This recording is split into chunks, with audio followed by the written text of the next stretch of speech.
நான் சினிமாவில் தான் நடிப்பேன், நிஜ வாழ்க்கையில் நடிக்க தெரியாதுன்னு. நிச்சயமாக நிஜ வாழ்க்கையில் நடிக்க தெரியாதவர் நம்ம கேப்டன் அவர்கள் தான்.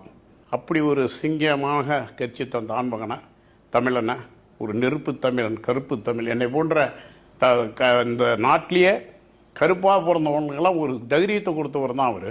100 படங்களிலும் ஹீரோவாக தான் நடித்தார், கலர் படங்களில் நடித்தார். எத்தனை கோடிகள் கொடுத்தாலும் பிற மொழி படங்களில் நடிக்க மாட்டேன் என்று வாழ்ந்த ஒரு மாமனிதன். அவர் எந்த இடத்துலையும் எதுக்கும் பயந்ததே கிடையாது.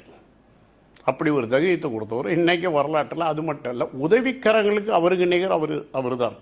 எம்ஜிஆர் மறைவுக்கு பிறகு இன்றைக்கி திரையுலகத்தில் அடுத்த ஒரு கருப்பு எம்ஜிஆர் என்று ஜானகி அம்மா கூப்பிட்டு எம்ஜிஆர் புரட்சித் தலைவர் பயன்படுத்திய அந்த வேலையை தான் பிரச்சாரத்துக்கு அவர் அனுப்பி வைத்து, அந்த பிரச்சார பொதுக்கூட்டத்தை நான் தான் நடத்தினேன். இது வரைக்கும் யாருக்கும் தெரியாது தாம்பரத்தில். அதில் தான் அவர் வராரு. ரெடியாகி வர்றது கொஞ்சம் லேட். அன்னைக்கு வேணும் ரெடியாகி தாம்பரம் பொதுக்கூட்டம்